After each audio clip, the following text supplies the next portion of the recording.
mirar el capítulo 10, provechos prácticos para el estudio del Antiguo Testamento bajo las divisiones correctas. Ahora, al entender que el cristianismo neotestamentario no está bajo la ley de Moisés y tampoco debe incurrir a esta ley como si fuera la autoridad primaria para cualquiera de sus prácticas hoy en día, le ayudará a uno a entender y a evitar muchos errores en la interpretación de las Escrituras. Además, le ayuda a uno a refutar las herejías que abundan en el cristianismo hoy día. Por ejemplo, los que creen en guardar el sábado, que es el séptimo día, recurren a la ley de Moisés para justificarse. Aquellos que creen que deben tener un sacerdote terrenal a quien confesar sus pecados, recurren también a la ley de Moisés. Los que practican el rociamiento y el derramamiento por bautismo, generalmente recurren a la ley de Moisés para justificar su posición, pero para los guardadores de la ley será suficiente y provechoso señalar lo siguiente. Pues hay pasajes en la Biblia que señalan que ya la ley y los profetas pasaron, que estamos bajo la gracia o bajo el periodo eclesiástico. Entonces, la ley de Moisés fue dada a Israel para la conducta y práctica de ellos, y nunca tiene por objeto aplicarle a la dispensación de los gentiles. Es decir, en este tiempo no es aplicable la ley a nosotros. Toda la ley de Moisés y los profetas fueron quitados, cumplidos como sistema práctico para los hijos de Dios. Al morir Jesús en la cruz, esto se declara específicamente en Mateo, en Lucas 16:16 y también en Colosenses. Entonces vemos que no existe tal cosa como el estar bajo solo una parte de la ley de Moisés, o se está bajo toda la ley o no se está bajo ninguna parte. La Biblia enseña esto específicamente en Mateo y también en Gálatas 3:10. Pablo sostenía que si uno buscaba la salvación en el hacer las cosas de la ley, que sería maldito si no cumplía todas las cosas contenidas en la ley. Pues el hecho de que los 10 mandamientos han sido quitados como sistema de práctica es la forma en que estos fueron originalmente dados a Israel para ellos, es decir, fueron exclusivamente para el pueblo de Israel, junto con las penas más infracciones que se enseñan claramente. Eso no quiere decir que por motivo de los 10 mandamientos ya no están en vigencia ni tampoco las penas indicadas por la ley de Moisés, que uno puede cometer homicidio o mentir, es decir, cualquiera de los 10 mandamientos. Ahora, esa ley moral continúa, fue quitada, pero de todas maneras hoy en día es aplicable a nosotros. Por ejemplo, el matar, el robar, el mentir, son pecados que aún Dios condena. Entonces se ha de observar que si uno pretende estar bajo la ley de Moisés o bajo cualquier parte de ella, que será maldito si falla en el cumplimiento de ella en su totalidad. Entonces Gálatas 3:10 nos dice esto. Además, las penas dadas bajo los 10 mandamientos, por cualquiera que ellas fuera infractor, debía pagar con su propia vida. Aquí vamos a mirar varios ejemplos con relación a las penas que eran mencionadas durante los 10 mandamientos dados al pueblo de Israel. Por ejemplo, no podían tener otros dioses. Las personas que eran encontradas adorando a otros dioses, estas personas pagaban, o más bien eran apedreados. Tampoco debían hacer imágenes. Personas que eran encontradas con imágenes también eran muertos a espada. No tomar el nombre del Señor en vano. Era apedreado, era muerto a pedradas. La persona que no santificaba el día sábado también era apedreado. El que no honraba a padre y madre también era apedreado. No matar. La persona que mataba era muerto también de la misma forma. No cometer adulterio, era ejecutado. No robar, no hurtar, era apedreado y quemado. Hoy hay países que todavía tienen esta práctica, debido a que la justicia del hombre realmente no es completa. No hablar falso testimonio, vemos que era también muerto a apedreadas. Hay quienes equivocadamente alegan que la ley ceremonial fue quitada, pero que la ley moral, los 10 mandamientos, siempre existen. Pero el hecho de que tal cosa no exista como sistema de práctica es evidente porque nadie jamás ha sido apedreado o ejecutado por no guardar la ceremonia de la ley. Ahí en Hebreos declara: el que viola la ley de Moisés por el testimonio de 2 o 3 personas muera irremisiblemente. Así que ha de comprender que los 10 mandamientos eran la ley de Moisés, lo mismo como el resto. El todo fue cumplido como sistema de adoración y práctica para los hombres, o de otro modo, ninguna parte se cumplió. Es necesario comprender esto para tener un entendimiento correcto de la Biblia. Ahora, ¿para qué sirve entonces, como ya pasó la ley y los profetas, para qué nos sirve entonces el Antiguo Testamento hoy día? Sería una buena pregunta para nosotros. Aunque el Antiguo Testamento, específicamente la ley y los profetas, ya no es la regla de fe y práctica para el día de hoy, para el cristiano de hoy, no por eso se le debe arrancar de la Biblia. El Antiguo Testamento es útil para 4 cosas, es lo que vamos a mirar. Primero, nos sirve como historia, como una historia sagrada e inspirada. Vemos que la Biblia, tanto el Antiguo Testamento como el Nuevo Testamento, fue inspirado por Dios a través del Espíritu Santo, y que los santos hombres de Dios escribieran esto para historia en nosotros. El Antiguo Testamento habla de las cosas que se han de saber para poder entender el Nuevo Testamento. Por ejemplo, ¿cuándo podría uno saber acerca del tabernáculo de Moisés? Obviamente es en la ley. El templo de Salomón, ¿cómo fue construido? También la mujer de Lot. Vemos que ella, después de salir de Lot, de Sodoma y Gomorra, ella fue convertida en estatua de sal. Eso lo encontramos en ¿dónde? En la historia. Jonás, que él permaneció 3 días y 3 noches en el vientre de ese gran pez. Eso lo conocemos por la historia, y eso está obviamente en el Antiguo Testamento. También las cautividades de Israel y de Judá, al referirse a estos incidentes en el Nuevo Testamento, si no tuviera la historia sagrada tal Antiguo Testamento para suplir esta información auténtica. Entonces aquí vemos claramente de que el Antiguo Testamento primero nos sirve como historia, también nos sirve para profecía. Las profecías del Antiguo Testamento pueden servir mucho para mostrar la inspiración de la Biblia. Por ejemplo, Moisés, Isaías, Jeremías, David, Daniel y Miqueas, todos pronosticaron la segunda venida de Jesucristo a la tierra. También su nacimiento y de que uno se prepare perfecta y enteramente para toda buena obra. Y precisa que se cuente con el uso de las profecías antiguotestamentarias. Esto no quiere decir que los hombres estén ahora bajo la misma ley y práctica bajo las cuales estaban ellos, en ninguna manera. Pero sí quiere decir que esto es un provechoso práctico que uno puede ganar en el estudio del Antiguo Testamento. Es decir, realmente el Antiguo Testamento a nosotros nos sirve para alimentar y para justificar las cosas que están sucediendo ahora en el Nuevo Testamento. Entonces hemos visto que nos sirve para historia y también nos sirve para profecía. También nos ha servido para tipos. Tipo es una sombra o algo de lo que va a suceder. Nos mostraba realmente lo que iba a suceder con Cristo y también con la iglesia. Hay muchos tipos en el Antiguo Testamento que al entenderlo le ayuda a uno a entender mejor el Nuevo Testamento. Por ejemplo, los sacrificios de animales y las fiestas anuales eran tipos de Cristo.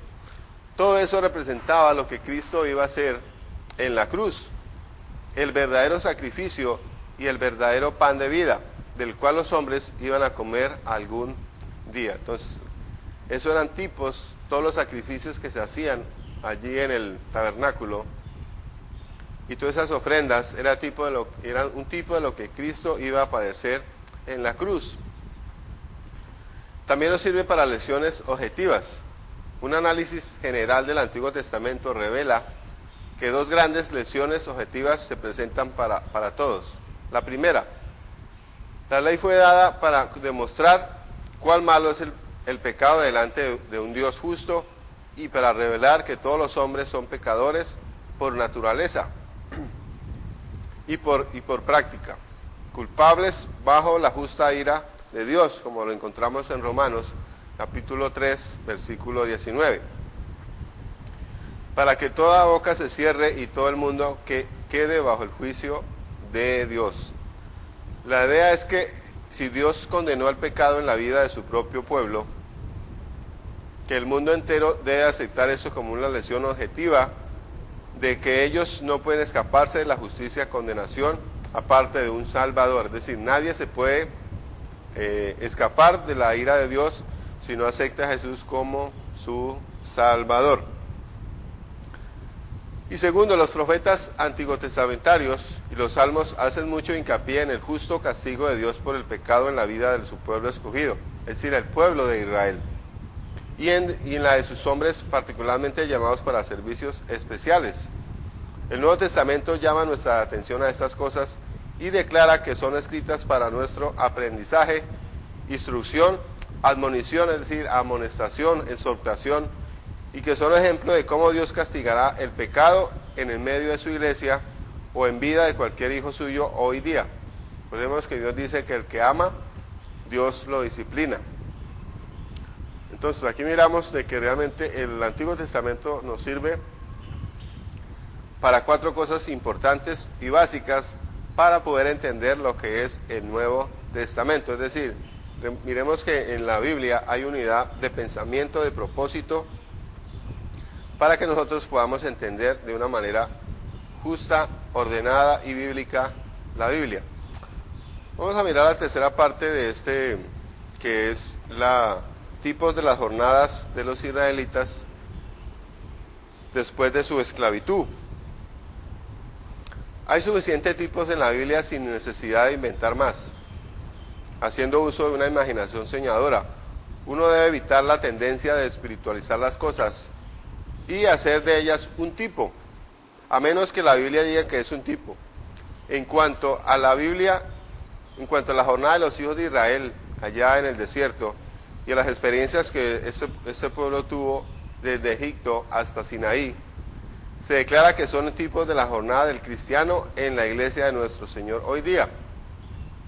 Por eso 1 Corintios 10, 1 al 6 declara: porque no quiero, hermanos, que ignoréis que vuestros padres todos estuvieron bajo la nube y todos pasaron el mar rojo, y todos en Moisés fueron bautizados en la nube y en el mar, y todos comieron el mismo alimento espiritual, y todos bebieron la misma bebida espiritual, porque bebían de la roca espiritual que los seguía, y la roca era Cristo.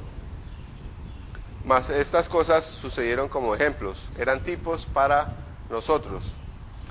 Esta jornada de los israelitas desde Egipto es un estudio muy provechoso por su historia, su profecía, sus tipos y sus lecciones objetivas en la presentación de algunas grandes doctrinas de la gracia y del modo de vivir del cristiano hoy día.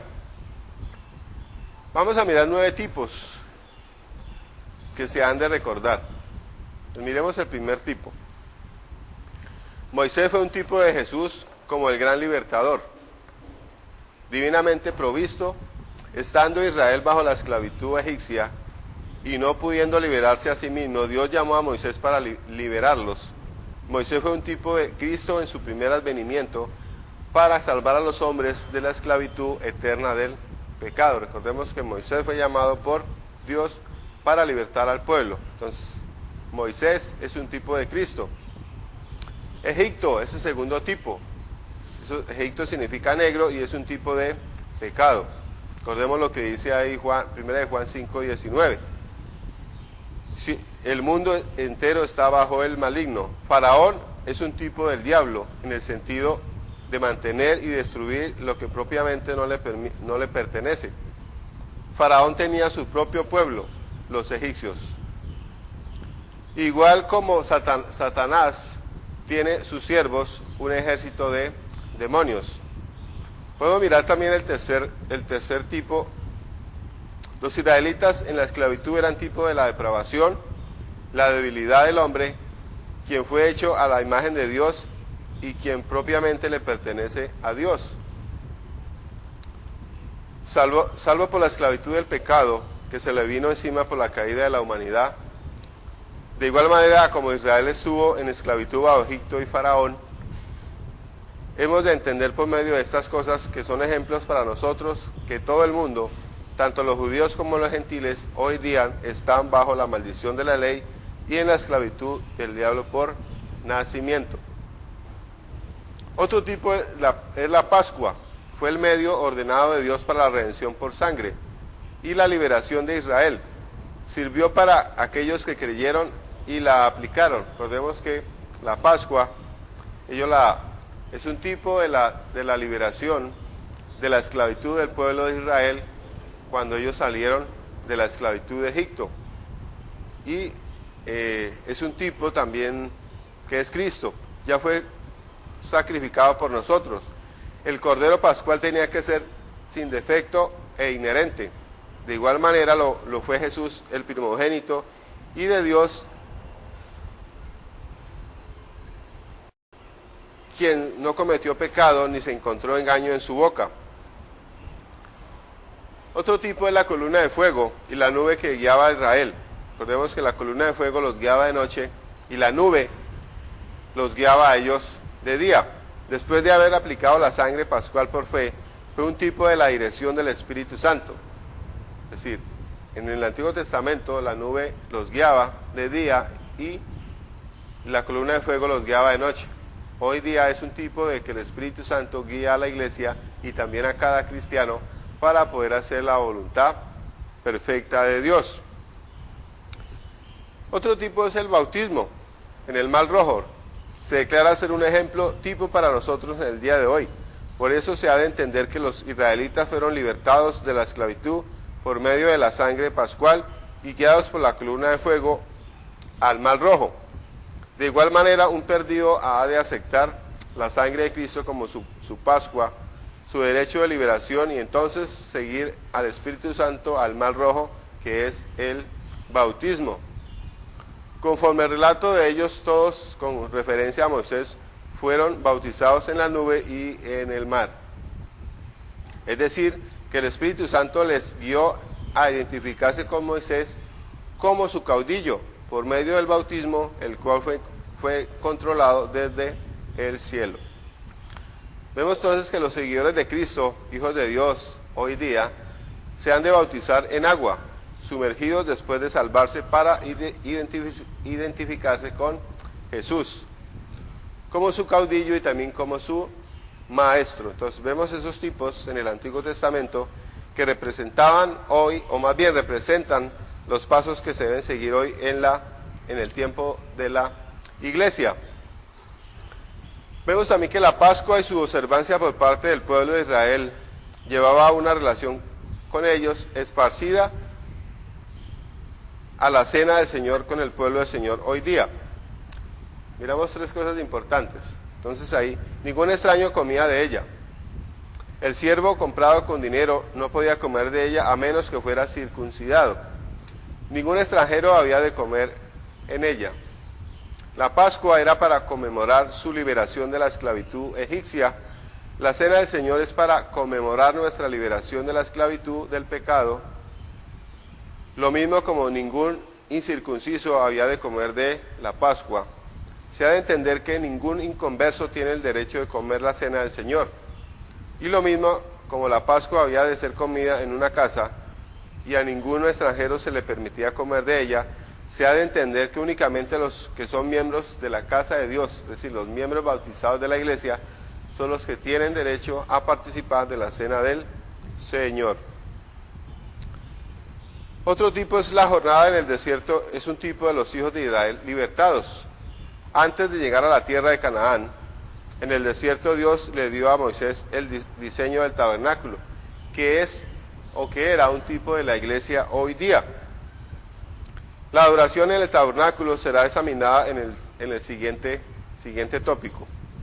Esta experiencia de Israel en el desierto enseña muchas lecciones cristianas que sirven como tipos.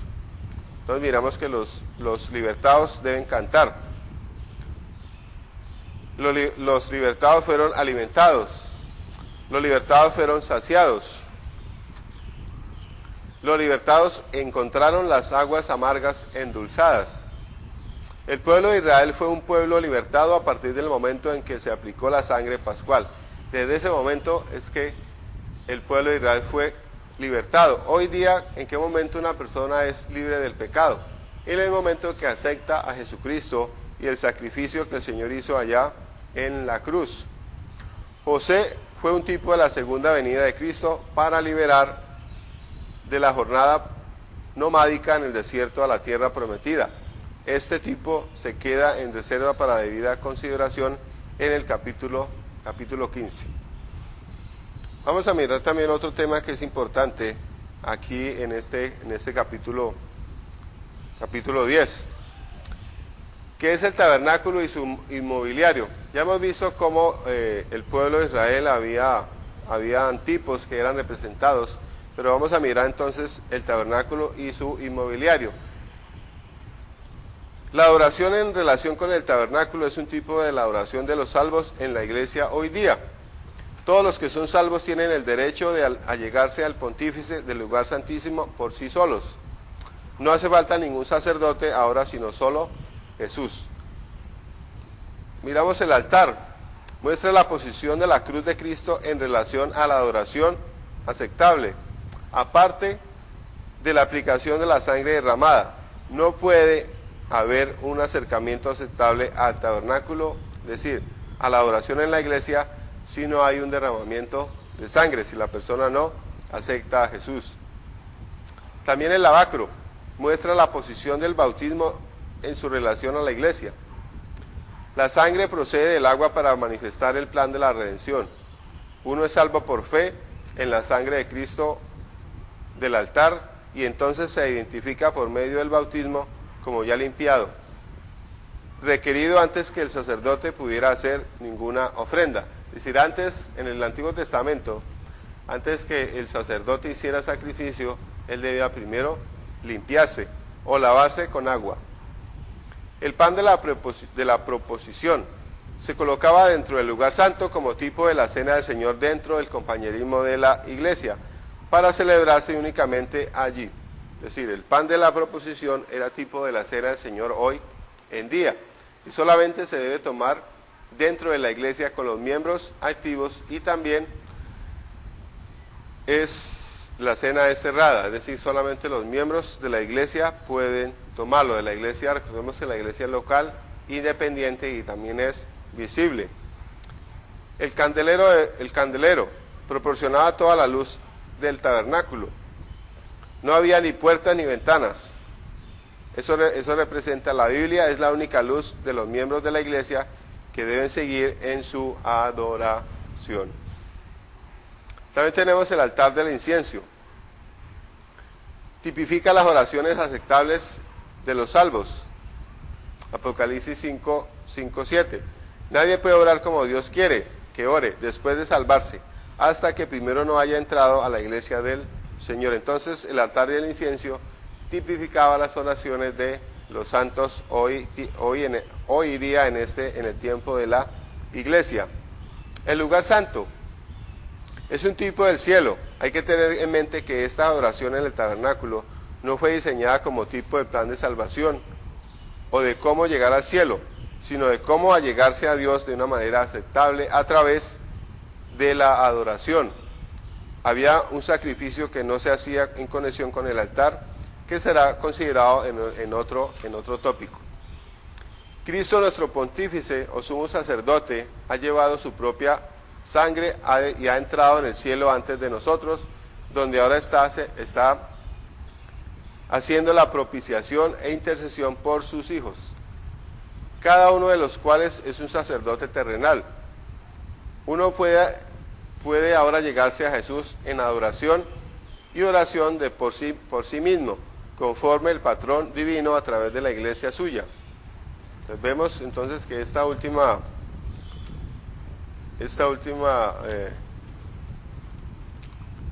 las partes del tabernáculo entonces representaba lo que era el sacerdocio, y que realmente el único, recordemos que el sacerdote entraba una vez ahí para ofrecer sacrificio en el lugar santísimo. Cuando vino Cristo, Él entró una vez y para siempre. Ya no necesitamos más sacerdotes terrenales, porque Jesús nos dio acceso directamente al Padre a través de Él, y por eso podemos llegar directamente al Padre con nuestras oraciones. Y tenemos también por último las ofrendas típicas de los días antiguos testamentarios. Entonces hemos visto ahora las partes que se utilizaban en el tabernáculo, el inmobiliario, todo lo que era la parte de utensilios. Ahora vamos a mirar lo que las ofrendas o qué animales eran utilizados para el sacrificio dentro del tabernáculo. Las ofrendas tal como fueron presentadas en la ley de Moisés y atestiguadas por los profetas, eran tipos de los varios aspectos que nuestro Señor iba a sufrir para redimir a los hombres del infierno y proveerles limpiamiento diario mientras estuviera en la tierra, a pesar de los pecados que pudieran cometer después de salvarse. El sufrimiento de Cristo predicho, cumplido, y su cumplimiento declarado como el objeto del cual hablaron la ley y los profetas, es decir, que la ley y los profetas guiaban hasta Cristo y enseñaban la manera de cómo hacer los sacrificios, que también era tipo de los sufrimientos que iba a tener Jesús en la cruz. Hay 7 aspectos de los sufrimientos de Cristo mostrados en los sacrificios, y habían 5 que se podían ofrecer. Entonces vamos a mirar qué animales eran los que se ofrecían ahí en el tabernáculo o eran llevados para ofrecer holocausto. Ellos utilizaban un novillo, también utilizaban un cordero, una cabra, una tórtola, o si eran personas muy humildes, ofrecían un palomino. Esas cosas dejaron sin excusa tanto a los ricos como también a los pobres para reconocer sus pecados y su necesidad de un redentor. Es cierto que tanto pobre como rico necesita al Señor Jesucristo, no importa el estrato. Entonces miramos el primer sacrificio que ellos tenían, la primera ofrenda. La primera ofrenda era el holocausto. Lo encontramos en Levítico capítulo 1, versículos del 1 hasta el 15. Estas cosas sucedieron como ejemplos. Esta ofrenda, el holocausto, mostraba cómo Jesús sufriría en su totalidad para los hombres en alma, mente y cuerpo. Si recordemos que Jesús sufrió en su parte humana, que Él llevó nuestros pecados en alma, mente y cuerpo. La oblación, para esta ofrenda el trigo era machacado, molido, muy fino, horneado y usado como sacrificio, tipificando así a Cristo siendo azotado, herido, molido por nuestros pecados, como lo declara Isaías 53, 4 al 6. Mateo 26, 26 también nos declara esta oblación. Juan 6, 48, y nos recuerda que Él es el pan de vida. Había otra ofrenda que era también enseñada, o dada más bien, ofrecida ahí en el tabernáculo, la ofrenda de paz. Era el sacrificio de un animal. Una parte era comida por el sacerdote y una parte quemada. Esa tipificaba al hombre comiendo en paz con Dios, en comunión con Él, como amigo con amigo. Es decir, eso tipificaba la relación directa con Dios a través del Señor Jesucristo, comiendo como amigos. También está la expiación del pecado, era otra ofrenda que se hacía en el tabernáculo. Era por el pecado de hierro y por el desquiciado mental. Esto era para, primero, cualquier alma que pecare sin darse cuenta, y más tarde lo llegó a saber después de haberlo ofrecido el holocausto. Es decir, este sacrificio era dado por aquellos pecados que las personas sin saberlo habían cometido. La congregación entera también era este sacrificio por el jefe y por si alguna persona del pueblo había pecado. Entonces esta ofrenda era para cubrir el pecado adámico. o mostrar cómo Jesús se encargaría de los pecados de ignorancia y también de la naturaleza adámica, aún en los infantes. Recordemos que los niños, la sangre de Cristo los cubre, es decir, ellos no necesitan arrepentirse, hasta que ellos tengan realmente el conocimiento, más bien tengan el discernimiento y puedan discernir entre el bien y el mal. Por eso el Señor Jesús les dijo, era necesario que se volvieran como niños, le dice a Nicodemo, que era necesario nacer de nuevo. Había otra ofrenda que era la expiación de culpa. Eso lo encontramos en Levítico capítulo 5, versículo 6. Era hecho en reconocimiento de pecados conocidos cometidos al propio. No hay hijo de Dios que no cometa pecado a veces. Es cierto que Jesús murió para pagar nuestros pecados, pero después de salvarse uno, la honradez le llama a confesar sus pecados a su Salvador y personalmente pedir perdón. Es decir, hay que reconocer que nosotros pecamos todos los días, y no solamente reconocerlos, sino también confesar nuestros pecados. Al tardarse un hijo de Dios en confesar el pecado conocido, el Señor castiga. Recordemos lo que dice Hebreos, también Primera de Corintios, ¿verdad? Es necesario entonces que vayamos en oración y llevemos nuestros pecados a Jesús, porque Jesús es el único que puede perdonar nuestros pecados. Ninguna otra persona puede perdonar nuestros pecados sino solamente Jesús. Había otra ofrenda que era de la vaca lazana. Números capítulo 19, era para la purificación de la carne. Era ofrecida fuera del campamento de Israel y no tenía conexión alguna con el tabernáculo, es decir, con la iglesia. En sentido alguno, esto demuestra que uno puede salvarse sin ser miembro de la iglesia. Entonces, ¿cómo se salva una persona? Hay que reconocer que la iglesia no salva a nadie. La iglesia no fue la que murió en la cruz. El que murió en la cruz fue Jesús. Pero realmente el que salva a una persona es la fe puesta en el Señor Jesucristo y reconociendo el sacrificio vicario que Él hizo allá en la cruz. Entonces, esto demuestra que uno puede salvarse aparte de la membresía de la iglesia y adorar a Dios en espíritu y en verdad donde quiere que esté. Pero el tabernáculo siempre constituía la manera ordenada y corriente en que Dios deseaba que su pueblo le adorara. Esta es la adoración que Él más deseaba. Es decir, realmente uno puede adorar a Dios en cualquier lugar. Pero dice la palabra de Dios que a Él sea la honra y la gloria, ¿en dónde? En la iglesia. Por eso el Señor nos exhorta a que cada primer día de la semana nosotros nos reunamos. Y por último está la ofrenda de Yom Kippur, que está en Levíticos 16. Era una ofrenda anual de expiación. Era ofrecida en reconocimiento de los pecados de Israel durante el año.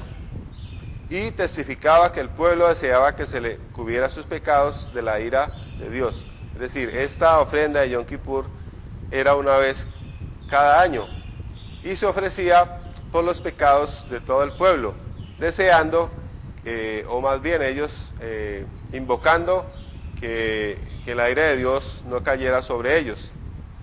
Contra quien había pecado la muerte de las dos cabras por la manera en que éstas eran sacrificadas en ese día, demostraba de una manera doble cómo Jesús llevaría y quitaría los pecados y las iniquidades de nosotros. Estas ofrendas no podían quitar el pecado, solamente constituían un reconocimiento por parte de los que los ofrecían, de no haber cumplido con las normas morales de Dios y por lo tanto eran pecadores bajo la justicia y condenación de la ley de Dios. Estos sacrificios testificaban que se daban cuenta de que les hacía falta una limpieza de sus pecados. Aunque la sangre de los toros y de los machos cabríos no quitaba los pecados, la muerte de Jesús sí la quitó. Entonces demostraba aquí entonces que todas estas ofrendas era tipo de todo lo que Jesús iba a sufrir en la cruz, y además reconocía que era necesario que las personas, siempre a través de los tiempos, es necesario que cada persona confiese su pecado y se aparte del mal, para que Dios lo pueda perdonar. Si la persona no se aparta del pecado, el pecado recuerde que trae consecuencias, y por tal motivo trae castigo de Dios. Entonces, querido amigo, recuerde, querido alumno, de que al final de cada capítulo están las preguntas de resumen, las preguntas sumarias. Es decir, es importante que usted resuelva estas preguntas para tener un mayor conocimiento de la palabra de Dios y también para que usted pueda afirmarse más en la doctrina que Dios ha dejado a la iglesia para que así pueda ser enseñada. Así que, querido alumno, Dios le bendiga.